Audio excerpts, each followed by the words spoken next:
Bharatiya Janata party का संकल्प पत्र का लोकार्पण माननीय प्रधानमंत्री जी के, माननीय राष्ट्रीय अध्यक्ष जी के, केंद्रीय रक्षा मंत्री, केंद्रीय गृह मंत्री, संकल्प पत्र समिति के संयोजक वित्त मंत्री निर्मला जी, इन सब के हाथों से लोकार्पण होगा।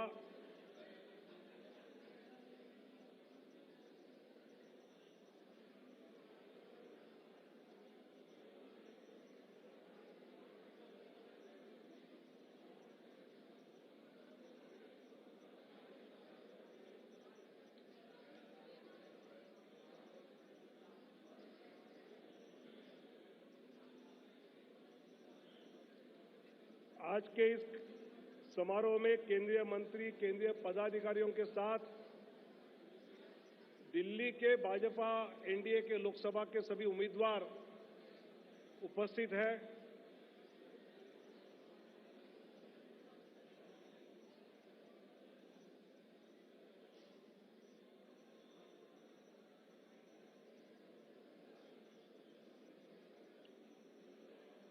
लोकार्पण समारोह के पश्चात यहां से जाते समय हर एक को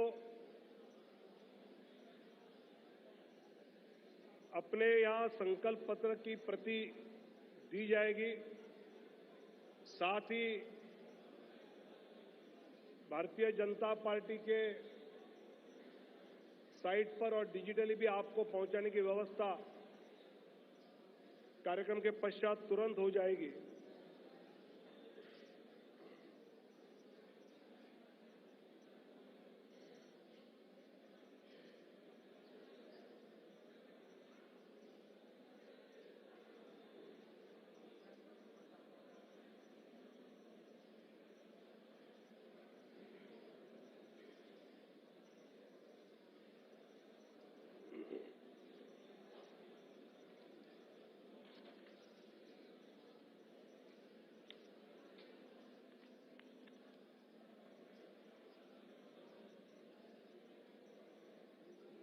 आदरणीय प्रधानमंत्री जी का आगमन कार्यालय में हुआ है। अभी तुरंत ही वो इस सभागार में आएंगे।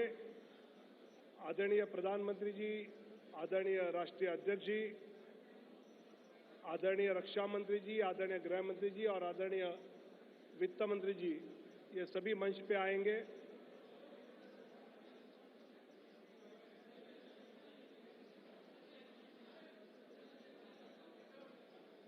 और अभी हम जिस क्षण की प्रतीक्षा कर रहे थे, ऐसे भारतीय जनता पार्टी का संकल्प पत्र का लोकार्पण कुछ ही क्षणों में यहां पर होगा।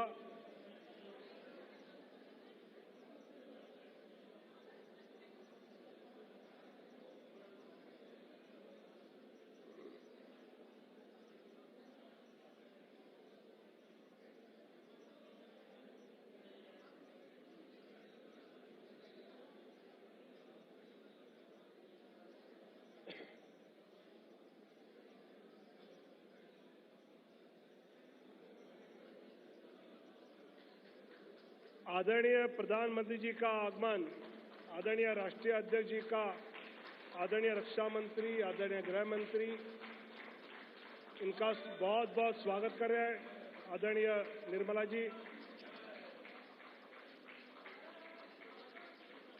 सभी मान्यवर डॉक्टर बाबा साहब आंबेडकर जी, सभी मान्यवर डॉक्टर बाबा साहब आंबेडकर जी की प्रतिमा को पुष्पांजलि अर्पित करेंगे।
भारतीय जनता पार्टी के राष्ट्रीय अध्यक्ष आदरणीय जगत प्रकाश नड्डा जी से मैं नम्र अनुरोध करता हूं कि आदरणीय प्रधानमंत्री जी का पटका और पुष्पगुच्छ से स्वागत करें।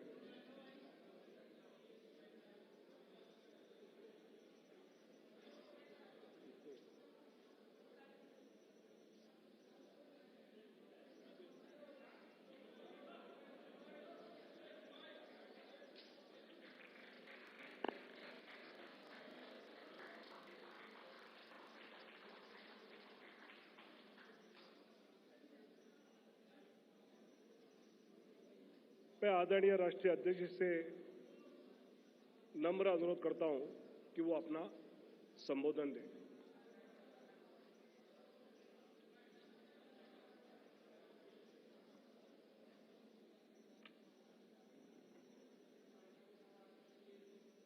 भारत के यशस्वी प्रधानमंत्री आदरणीय श्री नरेंद्र मोदी जी, मंचासीन सभी वरिष्ठ मंत्रीगण, यहाँ उपस्थित हमारे भारत सरकार के मंत्रीगण, संसदीय बोर्ड के सभी वरिष्ठ सदस्यगण और हमारे पत्रकार मित्रों, आज इस संकल्प पत्र के लॉन्चिंग के अवसर पर हम सब लोग यहाँ एकत्र आए हैं और इस कार्यक्रम में हम सबको आदरणीय प्रधानमंत्री जी का संबोधन सुनने को मिलेगा और संकल्प पत्र अगले 2024 से हम किस प्रकार से देश की सेवा प्रधानमंत्री मोदी जी के नेतृत्व में करेंगे, इसके बारे में हम सब लोगों को जानकारी मिलेगी। आज इस अवसर पर सबसे पहले तो मैं आदरणीय प्रधानमंत्री जी का आज के कार्यक्रम में आने के लिए हार्दिक अभिनंदन करता हूं और स्वागत करता हूं। प्रधानमंत्री जी जब भी पार्टी की कोई भी गतिविधि होती है, उस गतिविधि के साथ वो अपने आप को जोड़ते हैं और जैसा मैंने पहले भी कहा है कि तमाम प्रधान प्रशासक होने के नाते जिम्मेवारियों को निभाते हुए पार्टी उनकी हमेशा पहली प्रायोरिटी रही है और पार्टी को वो हमेशा जब भी हमने समय मांगा तो उनका मिला है। आज वो फिर इस चुनावी कार्यक्रम में और अन्य व्यस्तताओं के बीच में आप हम सब के बीच में हैं। आपका पुनः अभिनंदन और स्वागत है। आज भारत रत्न डॉक्टर भीमराव अंबेडकर जी की जन्म जयंती है। हम सब की ओर से उनको श्रद्धांजलि पूर्वक नमन। और हम सब जानते हैं कि डॉक्टर अंबेडकर जी ने अपना सारा जीवन सामाजिक न्याय के लिए पूरी ताकत के साथ सामाजिक न्याय की लड़ाई उन्होंने जीवन भर लड़ी। ऐसे डॉक्टर भीमराव अंबेडकर जी के रास्ते पर चलते हुए भारतीय जनसंघ से लेकर भारतीय जनता पार्टी हमेशा इस विचार को और सामाजिक न्याय की लड़ाई सत्ता में रहे तो भी और सत्ता में न रहे तो भी हमेशा इस सामाजिक न्याय की लड़ाई को हम सब लोगों ने लड़ा है। हम जानते हैं कि आज संकल्प पत्र को लोकार्पण होगा, लॉन्चिंग होगी, लेकिन हम सबको यह भी ध्यान में रखना चाहिए कि भारतीय जनता पार्टी और शुरू में जनसंघ काल से लेकर यह वैचारिक अधिष्ठान आइडियोलॉजिकल बेस्ड पार्टी होने के नाते एक विचारों को लगातार आगे बढ़ाते हुए उस वैचारिक अधिष्ठान की यात्रा में हम सब लोग सम्मिलित हैं और हर बार जब चुनाव आता है तो उसी वैचारिक यात्रा को आगे बढ़ाने का क्रम हम सब लोगों ने किया है और उसको आगे बढ़ाया है। जिस बात को 1952 में श्यामा प्रसाद मुखर्जी जी ने कही, जिसे आगे पंडित दीनदयाल उपाध्याय जी ने आगे बढ़ाया, उस विचारधारा से हम कभी डिगे नहीं, हम उसको समर्पित रहे और उसको आगे बढ़ाने में हम सब लोगों ने भरसक प्रयास किया है। और हम कह सकते हैं कि मैनिफेस्टो या संकल्प पत्र यह उस विचारधारा, उस वैचारिक अधिष्ठान का अनफोल्डमेंट है। उसी को आगे किस तरीके से बढ़ाया जाए, उस यात्रा को आगे बढ़ाने का काम हम सब लोगों ने किया है। हम सब जानते हैं, एक समय में हमने एकात्म मानववाद की बात कही, उसी को आगे हम लोगों ने, जब हम सरकार में आए तो अंत्योदय के रूप में हम लोगों ने उसको स्थापित किया और प्रधानमंत्री मोदी जी ने उसको सरल भाषा में सबको समावेश करते हुए और सबकी भाषा में उसको सबका साथ, सबका विकास, सबका विश्वास, सबका प्रयास से जोड़ते हुए नीतियों को आगे बढ़ाने का काम किया। मुझे याद है कि 2014 में जब प्रधानमंत्री मोदी जी संसदीय दल के नेता सेंट्रल हॉल में चुने गए थे, तो उस समय उन्होंने बड़े स्पष्ट शब्दों में कहा था कि हमारी सरकार गरीब को समर्पित है, हमारी सरकार गांव के विकास को समर्पित है, हमारी सरकार जो समाज के अंतिम पायदान पर खड़ा व्यक्ति है उसको समर्पित है। और उसी को कार्य रूप देते हुए 2014 से एक लंबी यात्रा करते हुए पिछले 10 वर्षों में प्रधानमंत्री मोदी जी के नेतृत्व में देश ने इन सारे आयामों को बखूबी जनता को, गांव गरीब की चिंता करते हुए उसको आगे बढ़ाने का काम किया है। मित्रों, मैं यहां एक बात और भी कहना चाहता हूं कि जब देश की जनता क्लियर मैंडेट देती है तो नतीजे भी बड़ी स्पष्टता के साथ आते हैं। हम सब लोग जानते हैं कि 2014 में प्रधानमंत्री मोदी जी के नेतृत्व में हमारा वोट शेयर 31% पहुंचा, 282 सीटें हमने लोकसभा की जीती और 2019 में प्रधानमंत्री मोदी जी के नेतृत्व में हमने अपना ही रिकॉर्ड तोड़ा और हमारा वोट शेयर 37.3% तक पहुंचा और हमारा वो सीट शेयर 303 सीटें हम लोगों ने लोकसभा में जीती। हम ये कह सकते हैं कि इस क्लियर मैंडेट को प्रधानमंत्री मोदी जी ने गांव के लिए, गरीब के लिए, वंचित के लिए, दलित के लिए, हमारी महिलाओं के लिए, हमारे युवाओं के लिए, हमारे किसान भाइयों के लिए और हमारे वंचित भाइयों के लिए उनको समर्पित किया। और उसी तरीके से अगर मैं गांव की बात करूं तो आज गांव, मैं यहां प्रधानमंत्री जी थोड़ा समय जरूर लेना चाहूंगा, लेकिन मुझे याद है 1993 में मैं पहली बार विधायक बना था। उस समय हमें अपने विधानसभा क्षेत्र में लगभग 90% के गांवों को घूमने के लिए पैदल जाना पड़ता था। आज हम कह सकते हैं कि ग्रामीण सड़क 3,80,000 किलोमीटर की ग्रामीण सड़कें बनी हैं, ऑल वेदर रोड बना और ऑल वेदर रोड के माध्यम से पक्की सड़कें बनी। आज हमारे इलाकों में कोई ऐसा गांव नहीं रहा जहां हम पक्की सड़क से पहुंच नहीं सकते हैं। यह बदलता भारत की तस्वीर हमने देखी है। उसी तरीके से अभी 60,000 नए गांवों को पक्की सड़कों से जोड़ने का काम हुआ है और ऑल वेदर रोड्स बनी है। कभी हमने कल्पना नहीं की थी कि गांव का सशक्तिकरण होगा, कभी गांव में भी कोई ऑप्टिकल फाइबर पहुंचेगा, लेकिन आज मुझे खुशी है कि आपके नेतृत्व में 2 लाख पंचायतों को आपके नेतृत्व में ऑप्टिकल फाइबर से जोड़ दिया गया है और उनको भी इंटरनेट फैसिलिटीज के साथ जोड़ा गया है। गरीब कल्याण की बात करें तो एक समय में यह असंभव सी बात लगती थी कि हम गरीब तक अन्न पहुंचा सकेंगे, लेकिन आपने त्रासदी में भी अवसर ढूंढ करके प्रधानमंत्री गरीब कल्याण अन्न योजना की स्कीम को आगे बढ़ाया।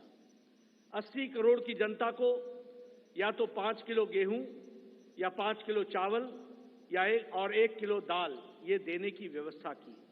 आज उसके कारण हम ये कह सकते हैं कि लगभग 25 करोड़ लोग, भारत की आबादी आज गरीबी की रेखा से ऊपर उठ करके अबव पॉवर्टी लाइन में आ गई, बिलो पॉवर्टी लाइन से निकल गई। ये भी हमारे ध्यान में। और इंटरनेशनल मॉनिटरी फंड के अनुसार अति गरीबी भारत में अब 1% से भी कम हो गई है, 0.08% 7% पर ला करके खड़ा किया है। उसी तरीके से आवास योजना मैं यहाँ बार बार सुनाता हूँ और मुझे वो बार बार इच्छा भी होती है बताने की, क्योंकि वो धरातल की सच्चाई थी। एक समय में हमारे यहाँ हमारा ब्लॉक डेवलपमेंट ऑफिसर आके बताता था कि एमएलए साहब आपके यहाँ एक पंचायत में 2 इंदिरा आवास योजना मिली है, 2। अब बताओ इसको किसको दें? और मेरे लिए प्रश्न उठता था कि ये किसको दें, क्योंकि एक अनार 100 बीमार मैं किसको दूंगा? मैं बीडीओ साहब को कहता था कि आप ही तय करो कौन से मापदंड पर आप दे सकते हो। लेकिन आज 4 करोड़ प्रधानमंत्री आवास योजना में पक्के घर बन गए और आगे भी इस कार्य को आगे जारी रखा गया है। उसी तरीके से महिलाओं की चिंता की बात करें, आज जनधन खाते में 50 करोड़ में से 55.5% जनधन खाते महिलाओं के नाम पर खाते खुले हैं, यानी महिलाओं का सशक्तिकरण हुआ। ये भी हमें ध्यान में रखना चाहिए। उज्ज्वला योजना, ये योजना आप सब लोग शहर में रह करके आपको लगता होगा हाँ गैस का सिलेंडर मिल गया, लेकिन ये इतनी ही छोटी कहानी नहीं है। हमारी बहनें गांव में 5 बजे सुबह उठती थी, जंगलों में जाती थी, लकड़ियां काटती थी, आ करके चूल्हा जलाती थी, फूकनी से फूक फूक करके चूल्हा जलाती थी, धुआं को अपने छातियों पर लेती थी, रेस्पिरेटरी सिस्टम डिसऑर्डर होता था और आंखों में पानी आता था और घंटों के बाद वो जाकर के चाय बना पाती थी। आज 5 मिनट के अंदर गैस के चूल्हे के कारण नारी सशक्तिकरण किस तरीके से हुआ, इस उज्ज्वला गैस के कारण, और 10 करोड़ से 11 करोड़ 10 करोड़ सिलेंडर्स इस तरीके से और गैस के कनेक्शन दिए गए। सबसे बड़ी बात है, मुझे याद है, मैं बताना चाहूंगा, जब मैं छोटा था और जब मैं कभी भ्रमण पर सुबह सुबह निकलता था तो मैं देखता था कि गांव की बहनें झुंड के झुंड सिर्फ अपने दैनिक नित्य क्रम के लिए नेशनल हाईवे से होते हुए गांव और खुले में उनको शौच जाना पड़ता था। दैनिक जीवन में अपने इस तरीके का जीवन देखती थी। सूर्योदय और सूर्यास्त का इंतजार करना पड़ता था। आज 11 करोड़ इज्जत घर बनाकर 11 करोड़ बहनों को इज्जत देने का काम और life with dignity, human dignity, women dignity, इसकी चिंता अगर हुई तो वो प्रधानमंत्री मोदी जी के नेतृत्व में हुई है, वो भी हम सबके ध्यान में है। जैसा मैंने कहा, आज हमारा वैचारिक अधिष्ठान क्लियर मैंडेट के क्लियर रिजल्ट्स होते हैं और क्लियर मैंडेट आपने दिया, उसका क्लियर नतीजा निकला और वह नतीजा ये है, हमने 1951-52 में कहा एक देश में 2 निशान, 2 विधान, 2 प्रधान नहीं चलेंगे। हम 1951-52 से ये बात कह रहे थे, लेकिन आपने क्लियर मैंडेट दिया और 2019 के 6 अगस्त को धारा 370 को एब्रोगेट कर दिया गया, धाराशाही कर दिया गया। प्रधानमंत्री मोदी जी की इच्छा शक्ति ने उस कार्य को पूरा किया। मुझे याद है कि पालमपुर का प्रस्ताव पारित हुआ था कि हम राम मंदिर बनाने के रास्ते को प्रशस्त करेंगे।